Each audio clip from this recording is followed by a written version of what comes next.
Welcome to the 80s Ladies and Beyond, U.S. Air Force Academy Stories of Humor, Courage, and Determination podcast. I'm your host, Diane Uhas from the class of 1980, and I'm joined by my co-host, Dr. Allison Hilsman Hickey, also from the class of 1980. Together, we share and celebrate the stories of the pioneering women and the men who supported them from the first classes that included women at the United States Air Force Academy. In this podcast, we dive into the real experiences of those early years, the laughter, the challenges, the friendships, and the moments that shaped us. Because these stories aren't just history, they're a legacy, one of courage, resilience, and determination that continues to inspire future generations. So let's get started. Here's another episode of 80s Ladies and Beyond.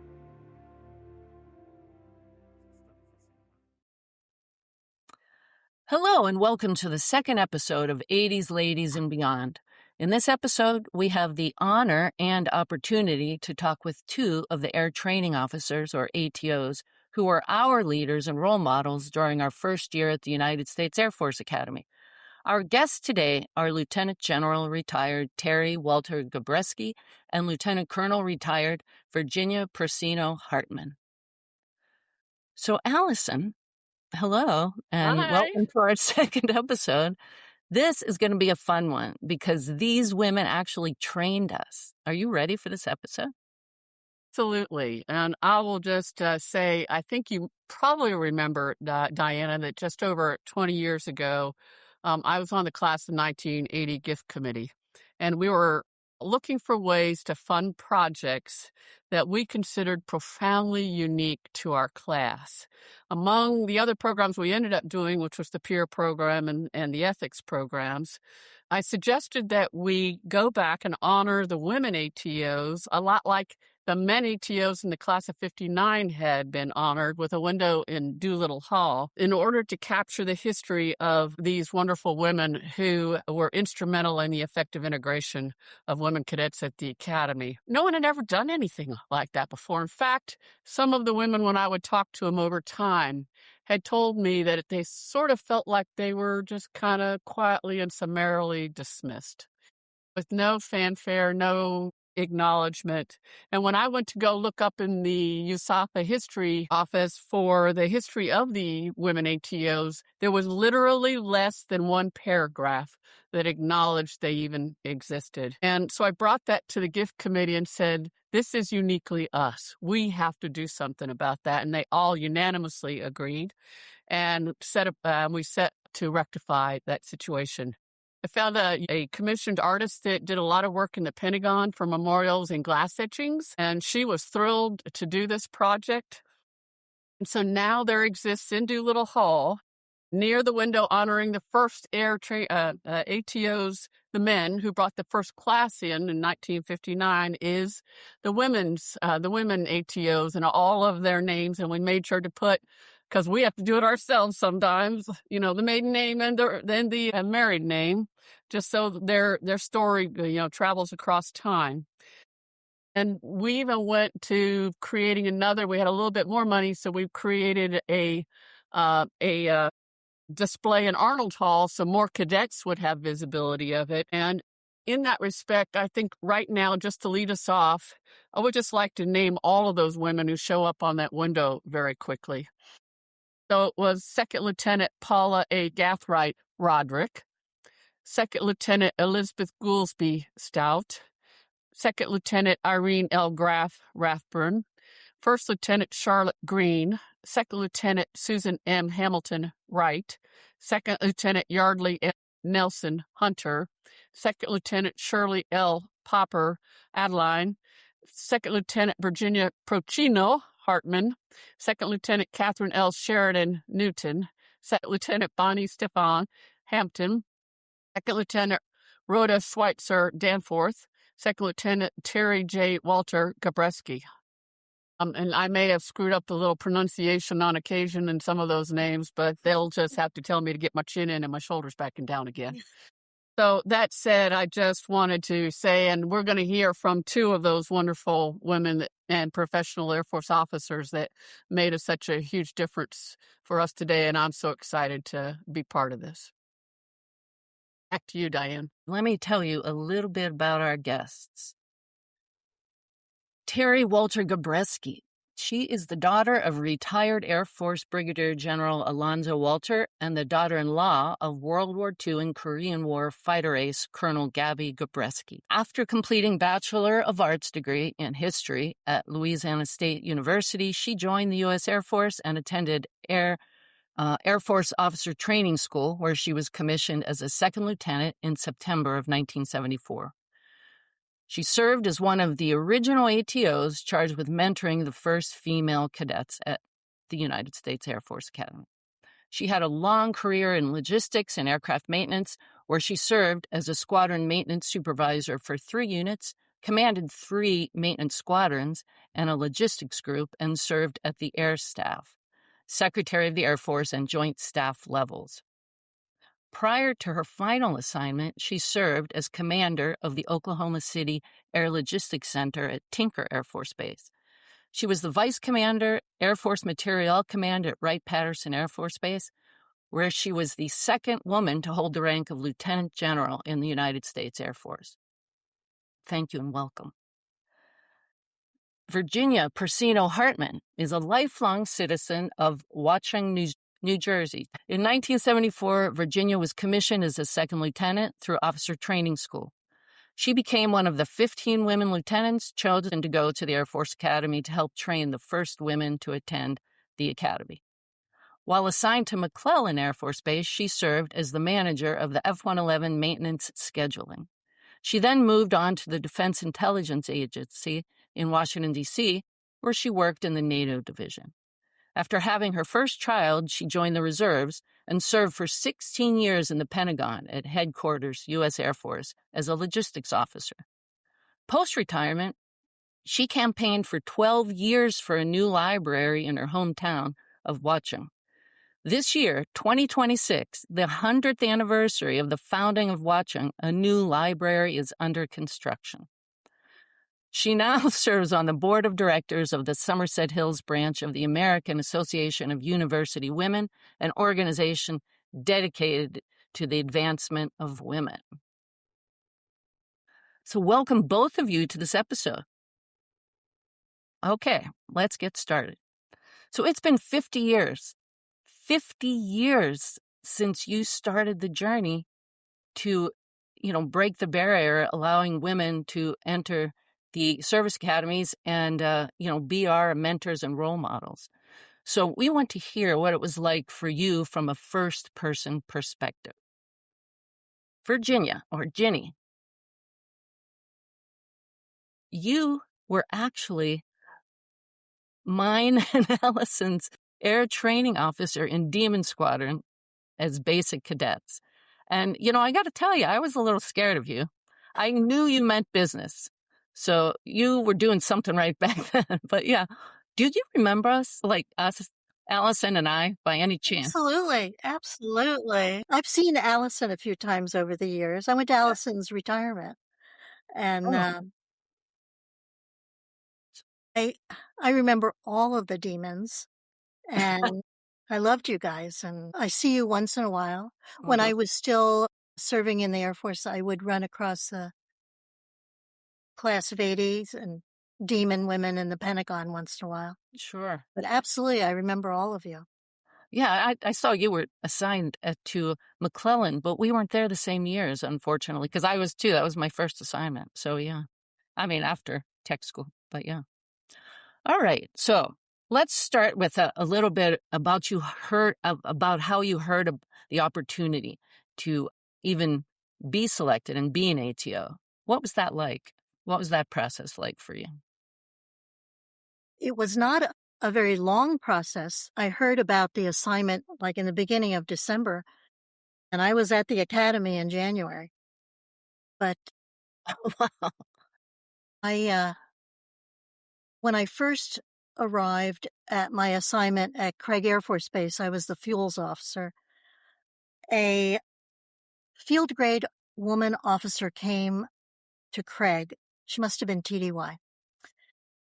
And there were only 3 women officers at Craig, and she invited us to lunch. And she was beautiful and smart and so kind to us and helpful. What can I tell you about your career? And we went to the officers club for lunch, and it was a cafeteria kind of situation. And the person on the other side of the food said to me, "Would you like today's special?" And I went, "Yes, whatever. I don't care. All I want to do is listen to what this woman has to say."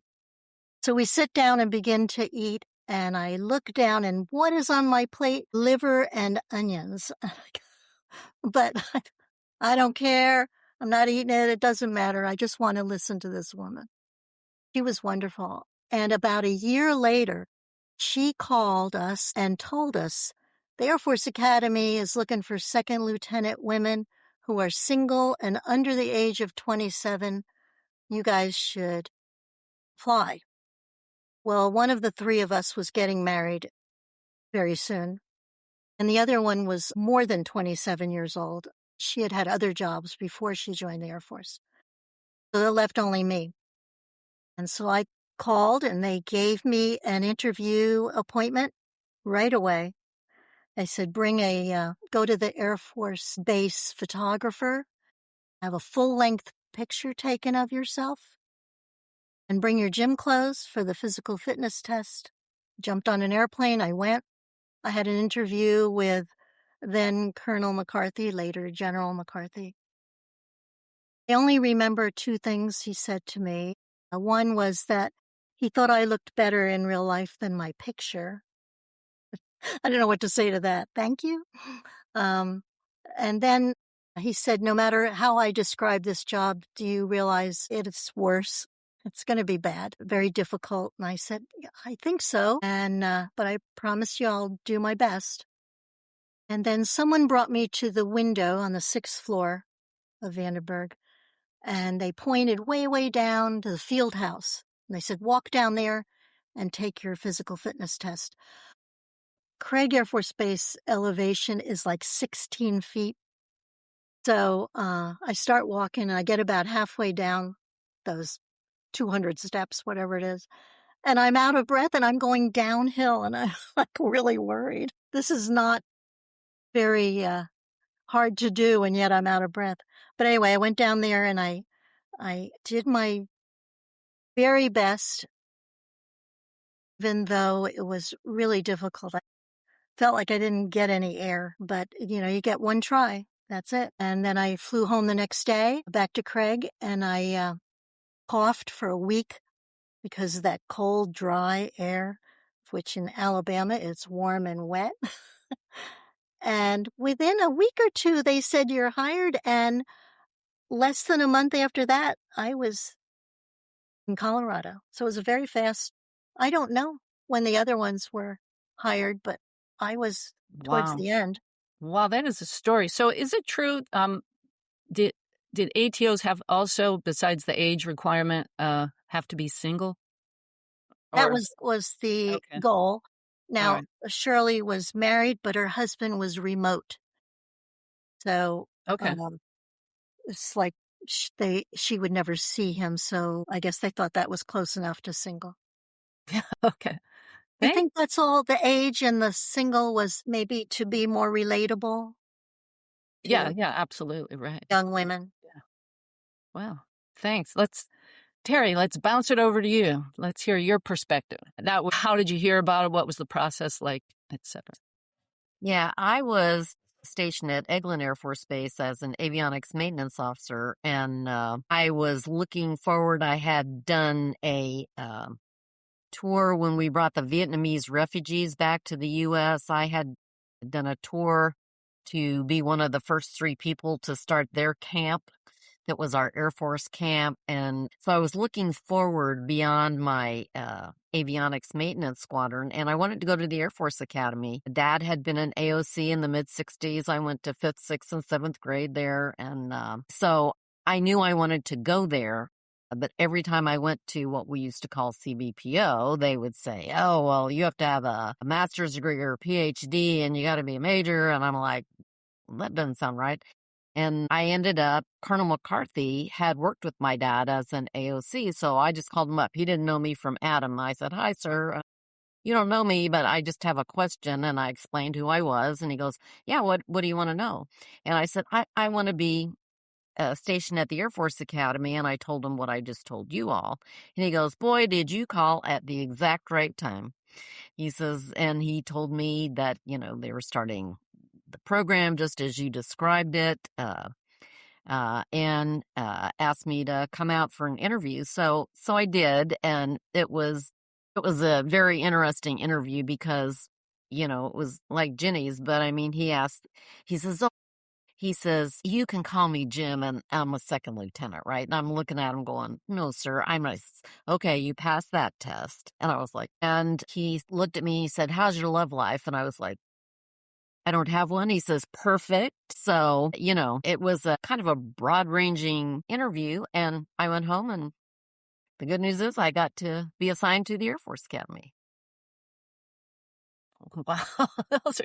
That's just like amazing. And, thank you so much. That had to be kind of bizarre to have somebody ask you some of those questions.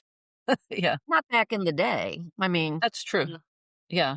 I remember a few questions that were a little.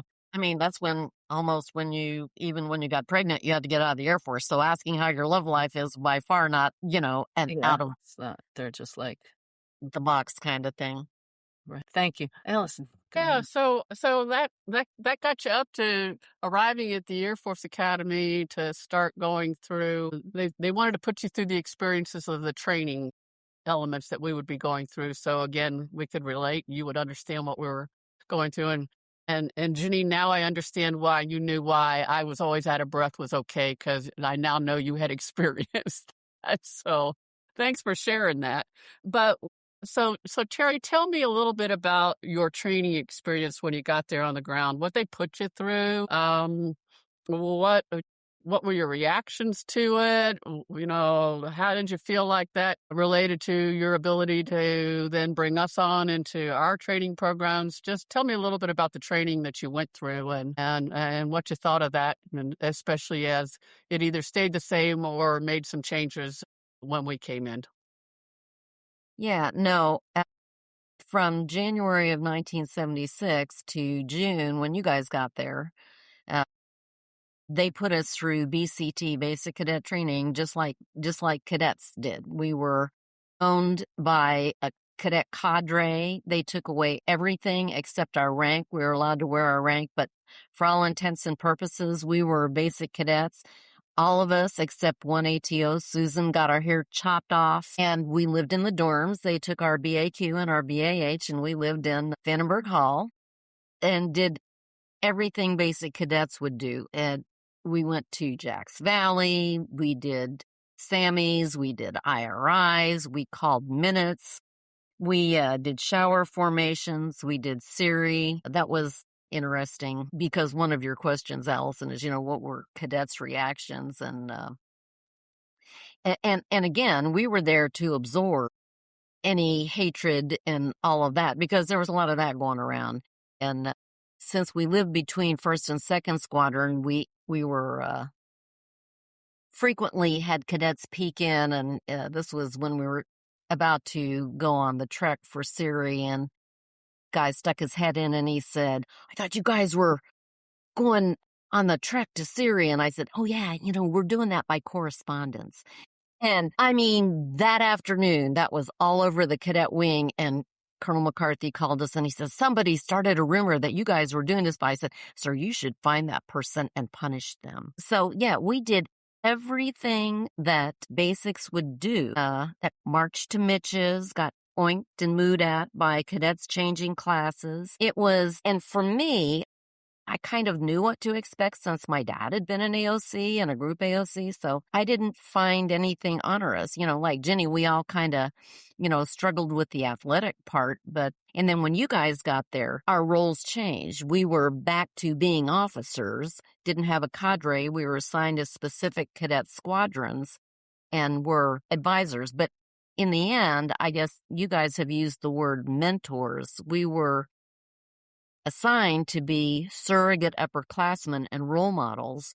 And one of the big things about putting us through BCT was to actually have you guys be able to see people that had survived all of this that looked like you. Mhm. So that was our goal. And then when you guys got there and we were advising, cadets training you during your beast, it was like, people go, what do you do when a girl cries? What do you do when a guy cries? Because guys cry during BCT. When we make them stop, let's go over there and make her stop. I mean, so kind of common sense stuff. So that's pretty much the experience. And I enjoy is not the right word. I thought it was just a awesome experience. So, we came in with the benefit of 157 of us surrounding us and the benefit of, the 12 of you. I think it was 12, maybe, was it 13 or 12? Well, 15 of us started. 12 of us actually did the Yeah, job. that's true. There was 3 that did not come into the final mix. So that 12 of you hit it briefly, but you kind of then moved on to the story. But I remember distinctly, even after we got there, that you all took a fair amount of abuse. The fact that you got oinked. I never got oinked. I got some other bad things, but never oinked. Well, and hopefully we help mitigate that. Yeah, that's what I was asking. Our stating was, just for sort of the historical capture, is that you all did and absorbed things that we did not then have to, that part of it explicitly absorb in the raw format. You took some of the sting out, is what I would say. So, Jenny, same question. What was your experience, some of your memories of the training or profound moments of the training, your thoughts? Oh, like Terry said, I wouldn't say it was fun, but it was so rewarding. And when we got a lot of pretty ugly cat calls or whatever, we talked about it and said, remember, this is not for us. This is to absorb some of that venom and get it out of their system. Although it didn't, of course, completely. But, get some of that out of the way. Some of the things I wanted to mention was we did a lot of airmanship programs, which was very nice. We did classroom navigation, and then we got in an airplane and navigated from one base to another. We did a lot of soaring, a lot. We did I went in a hot air balloon. I mean, you don't get to do that when you're fuels officer, that's for sure. And we did all of the confidence course, the assault course, the obstacle course. We did all that so that we could be credible role models for you. And we did some weightlifting, and we went to Jack's Valley and did Siri, but we did it when it was cold. It was really cold. And I really wanted to be believable, a believable role model that we did this, you can do it. Nobody died, Oh, funny story. A graduate of the first class came to talk to us once in the kind of a meeting room in the dormitory. And he mentioned the original ATOs. He was telling us about them, the men. And he had said that one of them died. Hmm. And I went, wait a minute, how dangerous is this going to be?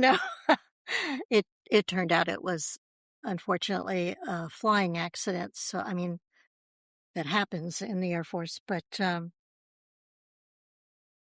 was really the greatest experience.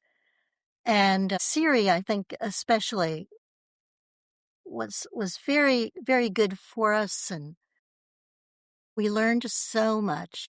And I remember to this day, we have this joke in my family. We were out in the woods somewhere, and we're building these tents made out of parachutes. It's raining, and our uniforms, they're like wicking the water.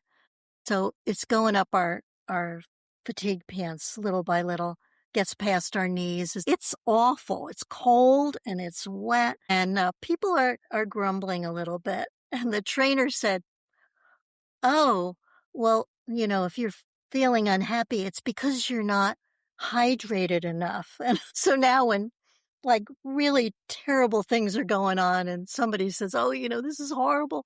Well, you're probably not drinking enough water.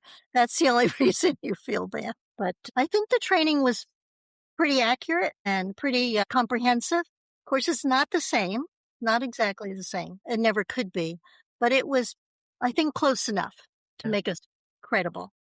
And I had not known that you all had done as much the airmanship work as that. And I wonder, back of my head, I always believe there's never anything done by accident. There's always some purpose to it. And probably since we knew later on, within a year or so, they would be bringing even one of the ATOs into pilot training again and start opening up pilot training again to women. More Perhaps than they were one. doing a little assessment at the same time. Somebody was probably studying that in some back room somewhere. Can assure you, when I did AM 490, and I was the first woman to get AM 490 wings, and when I landed the first time, the vice commandant met me on the ground. He says, "Wow," he says, "we weren't even sure you would make it." And I was just like, "Good news." So yeah, I'm sure they were checking us all out. But like Jenny said, I mean, all those airmanship programs when we got on that T-43 and went to Mather, I mean, even when we did our laying out in the sun in our bikinis, waiting for underneath our flight suits, waiting for the plane to take us back. But yeah, the whole process, I think, was very well planned out. We heard a little bit on the previous episode about all the planning that went into this effort, which is substantially different than what they did at the other major service academies, which they were doing a lot of no, no, no, no till the very bitter end, and even then beyond that, they were not jumping in with the full weight of we're going to make this succeed like the Air Force Academy did.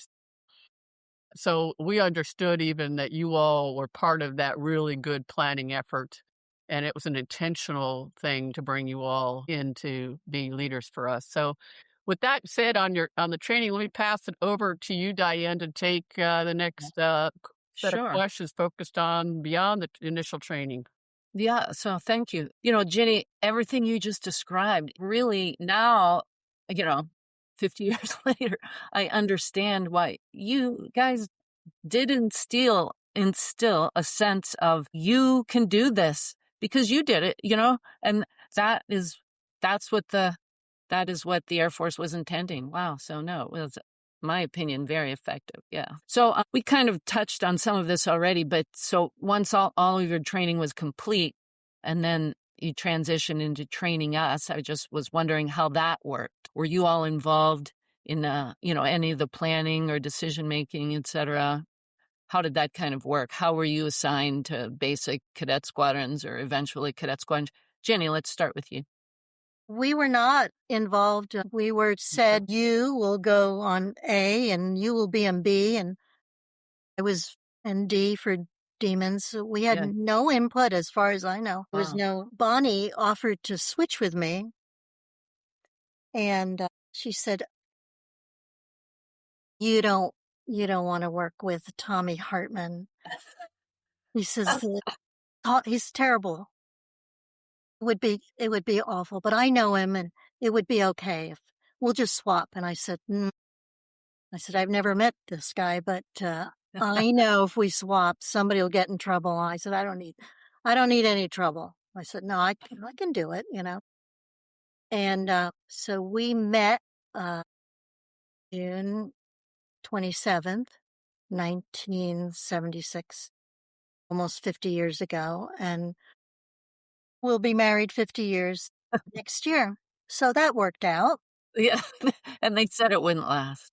I have no complaints with however they arranged where we were put. I really liked the summertime in that, you were all together on the 6th floor and even in the beginning of the academic year. And I felt that really helped you bond with each other. But when they sent you off to your individual squadrons, I was very happy about that. You were ready, and there was some information that was getting lost. They would forget. We forgot to tell the women in our squadron that we're not meeting at 6, we're going to meet at 5. And, they would forget. And that's really bad. So after you were sent to your individual squadrons, I really felt that most of our work was done, and I was happy. I was happy for that. Great. It's like, the birds leaving the nest. You need to get out there and do it. And Tom says that, people say there was a lot of resentment against women and stuff like that. But he said that once women were in the squadron, he really felt like, they're part of the squadron. We need to get this done. Of course, they're part of the effort to get it done. He didn't see any of that personally. But had, I think those are all my thoughts on you getting integrated into the squadrons. I thought it was all good news. Put us out of a job. In fact, some of the ATOs left. Shirley and Irene and who else? They went to pilot training, and Beth Goolsby became a navigator. And it was okay because you were already on your way. Yeah. You didn't need us so much. Yeah, that was almost like you said, like birds leaving the nest. It was kind of a natural evolution, right? Yeah, progression. I think so. Thank you. Terry, how about your perspective on that whole business? I stayed pretty involved with the cadet squadrons I was assigned to, and by the way, during Beast, I was the Bearcat ATO. So, and several of my Bearcats came to the 50th event, so I was excited to see them.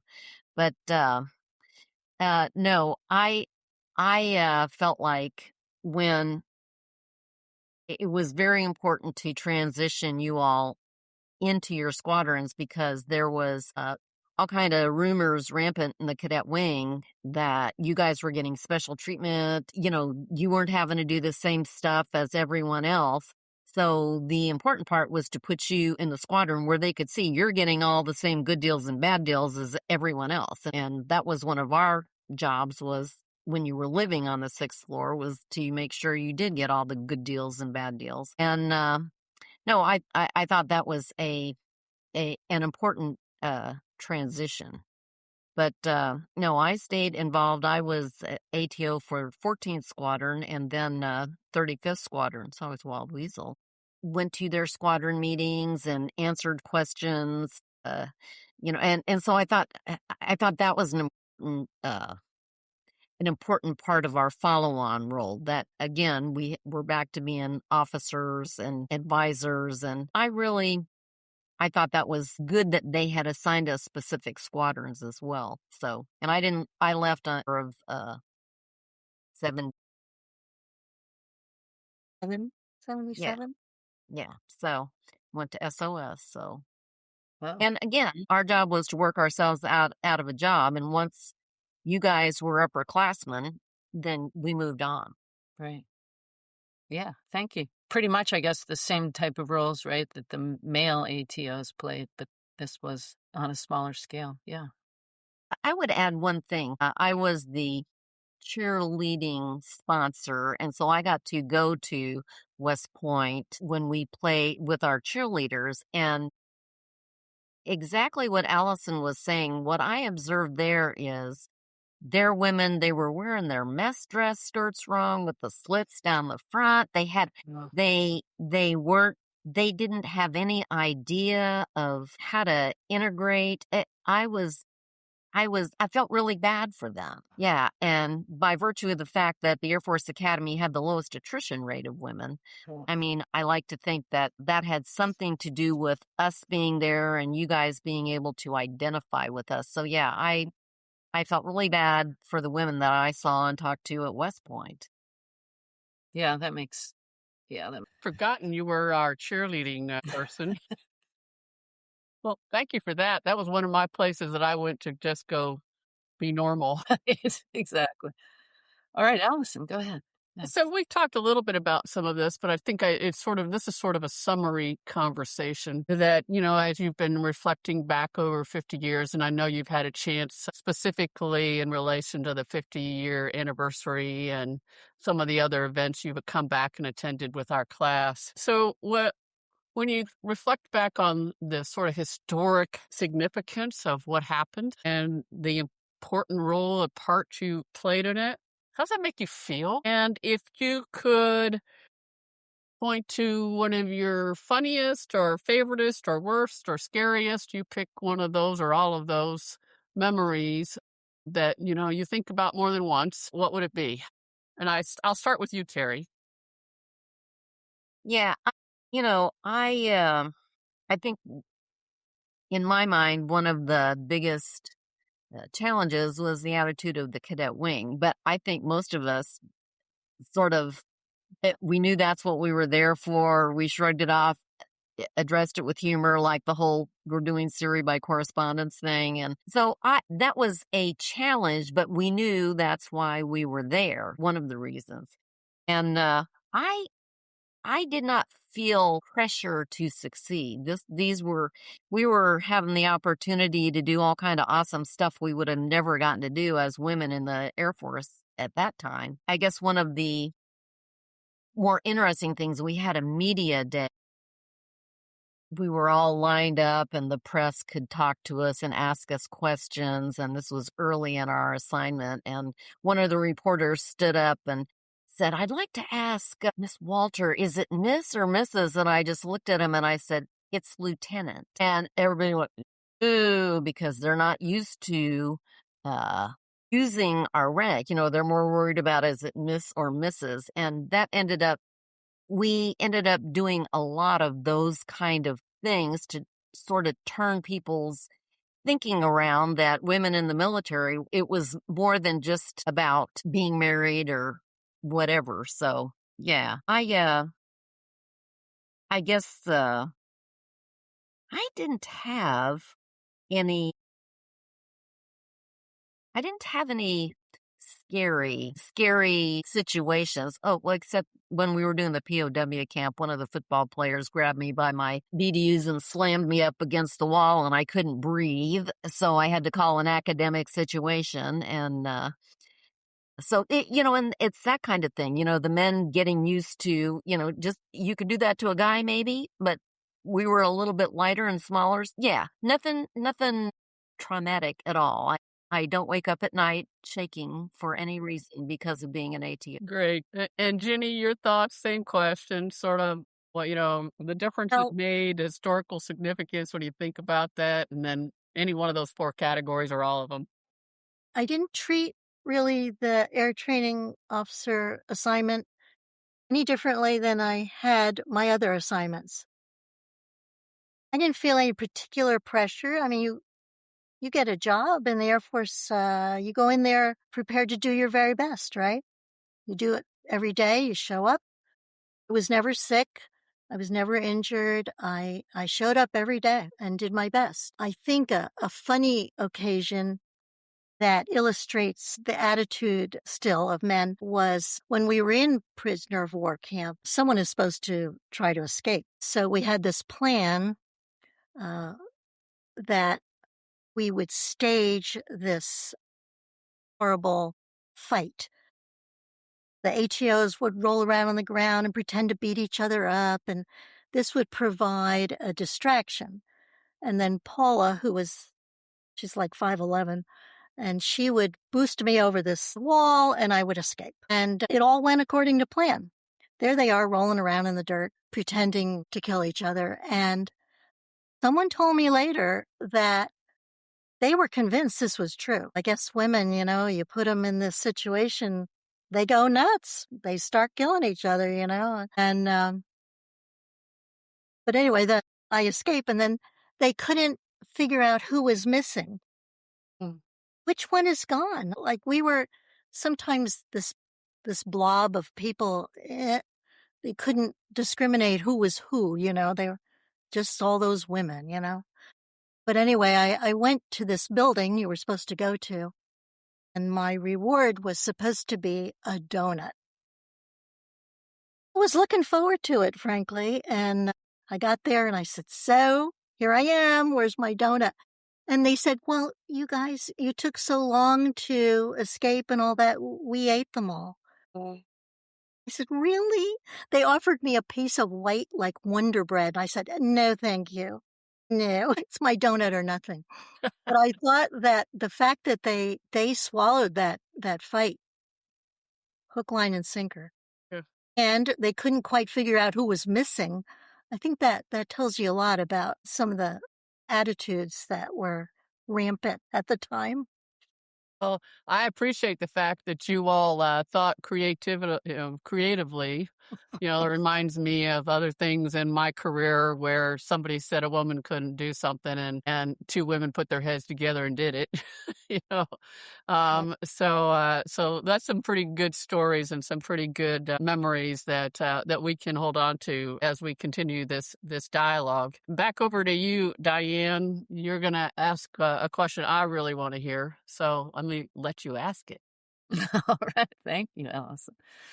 So, and first of all, wow, that story is just brilliant that you guys faked a fight and you were able to escape. I mean, what a great series story. One of the best I've heard. So, Jenny, let's start with you. So, what advice would you give yourself as a new ATO with all of the perspective that you have now? Well, Tom and I talk about this a lot. I say something like, well, if I had taken that assignment and become a fuels officer in Panama, I never would have gone to the Air Force Academy. And then we probably never would have met. Right. Our children wouldn't be born, all this. And he goes, stop. You live one life. You can't go back. What happened, happened. If you don't like what happened, you could maybe change your method of doing things in the future. But as far as, advice I would give myself, I really didn't overthink that assignment. They said you're going to go there and do difficult things, physically mostly, I guess a little mentally. But like Terry, I never was alarmed at anything. I don't have nightmares. Although when we were out there doing something and we were supposed to get this wonderful present, which was a helicopter ride, and Shirley was in the front seat and I was in the back seat. No doors, on the helicopter. And the pilot said, oh, you're going to have the thrill of your life. I'm going to do this terrain following thing where you just barely miss the treetops and everything. And there's a reason I wasn't a pilot. I don't like that. And Shirley was having such a wonderful time. She was enjoying herself. And I thought, you're just going to have to hang in there. This is like awful, but don't say anything and ruin her good time, But, advice, no, I don't think I needed any advice. You go in there, you do your best every day. I wouldn't change anything. I think one of the questions you might were thinking of asking was, would you do it again? Yes, absolutely. It's one of the highlights of my life. I would do it tomorrow again, except, of course, physically I wouldn't be able to keep up anymore. But it wasn't like, it's like a person climbing Mount Everest or something. Did you have fun? Well, no, you didn't have fun, but it was a good accomplishment. You feel good about yourself. You feel proud, That's how I feel about the ATO experience, that it's a great experience. And yes, I would do it again. No advice. Yes, thank you. No, I have lots of similar feelings, I think. So, yeah. So, Terry, how about you? What advice, if any, would you give yourself as a new ATO? Yeah, I would do it again in a heartbeat. I guess if any advice, I would say, try to take advantage of more of the experiences, although they didn't actually give us a choice. But maybe after we got done doing VCT stuff, maybe during the year, because obviously we had no job. You guys were going to class. We didn't have classes to go to, so we had some time. And maybe I think I would have approached General McCarthy and the gang to see if there was other stuff that we could do as long as we were there. So I would do it in a heartbeat.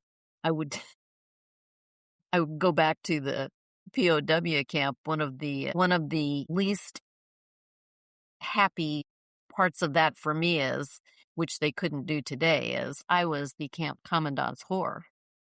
And so that was to put me up in front of the ATOs thinking I was getting special treatment so that the ATOs would not be happy with me or whatever. But I mean, just to be able to see those kind of situations where they could never do that today, and that's a good thing. So no specific words other than see if I could do more during the school year after we finished our beast stuff. So I know, General Gabreski, you were just back there talking to that almost 1,000 women who have graduated over the last 50 years. So you will probably have a fresh perspective on this. But I know, Jenny, you've been back and forth with us enough to probably have a similar fresh perspective. But one, were you surprised at how few women beyond about 80 and 81 knew anything about ATOs? And that you even existed for us? And two, what was it like to see all those women? And by the way, they've gotten better at the physical fitness stuff in big ways. Oh my gosh, I look at all of these athletes, women athletes that are just rocking the socks off of intercollegiate athletics everywhere. And your thoughts on seeing all of those long blue line, that unique long blue line, but also the reaction to what's an ATO? Well, I was thrilled to see the turnout for that event and the classes getting together, you guys, getting together with your classmates. I thought that was just wonderful. I thought the event was so well put together. I really enjoyed that you guys made us a part of it. And during the memorial ceremony, Irene and I were there and we stood for our ATOs that have passed on. And so it was just an outstanding event. I was horrified's kind of a strong word, maybe, at how few people beyond the class of 81 had any idea there was such thing as an ATO, what that was. And it has nothing to do with, us feeling offended. It's more like we were a piece of that history, and the fact that people beyond 81, maybe 82, had no idea what an ATO was, even back to the male ATOs. So, yeah, that was disturbing to me, and we sent them. Anytime people, especially after I sat on that panel and we had to discuss my Form 10, people would come up to me and Irene and ask us, about it, and we sent them over to the display in Arnold Hall. So, A, go look at that display, and B, your homework assignment is to figure out which ones are us. So, but yeah, the short answer to your question, I know we're too late for that, is I was astounded. So Jenny, I know you didn't get to see firsthand it was just a phenomenal event with 50 years of women who have attended the Service Academy. But take my word for it and her word for it, it was it was just awesome. But my question, you've been back since and you've seen all of the subsequent classes, and do you ever sort of sit back and go, man, I started something cool? I love the fact that I was an ATO. If anybody else knows about it, that's okay. But it was a good program. The Air Force did a good job, and I'm happy and proud that I was part of it. It's true, Allison, what you said about women's athletics today. All athletes are just bigger, stronger, faster than they used to be. But the class of 80 had all-American athletes.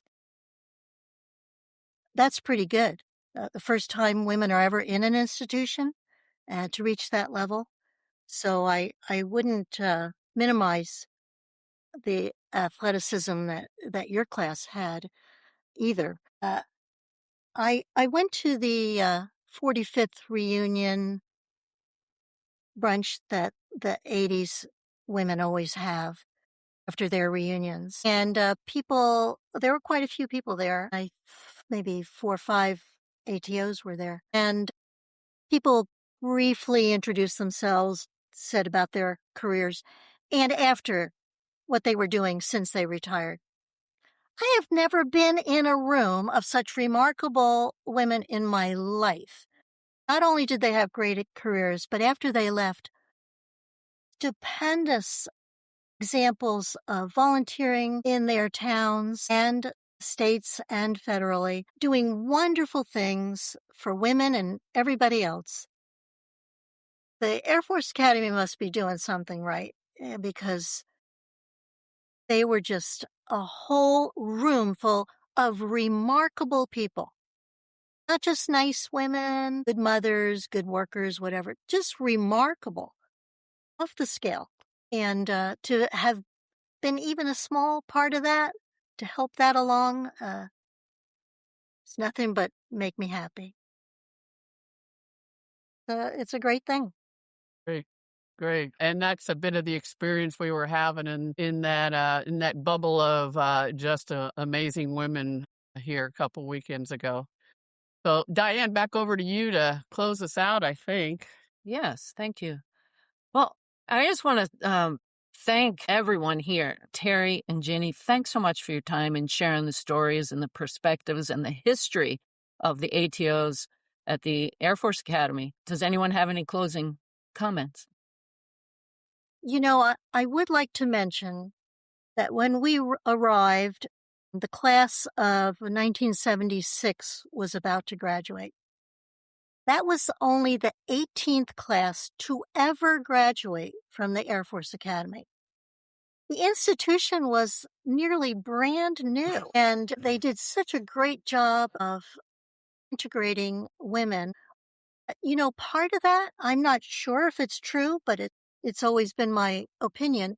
I think part of that was because the Air Force Academy did not have the burden of 200 or more years of tradition, and you're messing with that. You know, you're wrecking the long traditions what we've had. You're throwing a wrench in that.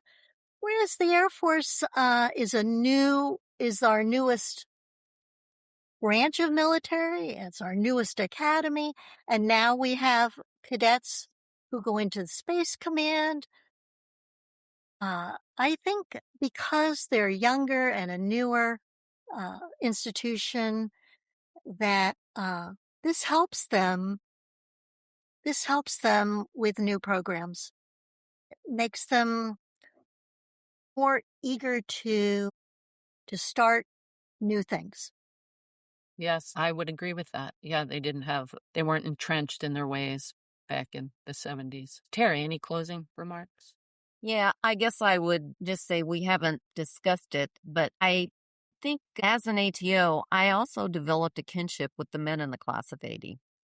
And I came across them throughout my career, and they were always very kind and supportive and thrilled with having ATOs there, which we interfaced, I guess, once we got to their cadet squadrons as much with them as we did with the women. And I felt like they're kind of the unsung heroes of the whole thing because you guys got all the focus, and rightly so. But those guys had to put up with the same baloney. They were getting the same kind of stuff, and they had nothing to do with it. They just showed up and processed. So I just want to give kudos to the men in the class of 80. Terry, that's a really great point and something we've had a lot of conversation about. And Diane, I think we should look for a podcast that features a couple of them to tell the story from their side. That would be awesome. Yeah, so we can talk about that a little bit as well. Yeah, absolutely. We will be having some of our classmates on. Well, my sincere thanks. I did not expect, 50, 51 years later that the two women that I thought were the hardest, toughest ATOs on the block are now dear, sweet, compassionate. And I learned a little something about General Gabreski I did not know before after the 50th reunion. But all is good. All is great. You were going to say something, Terry. I think I was just going to say, aside from the men in the class of 80, I think it's important to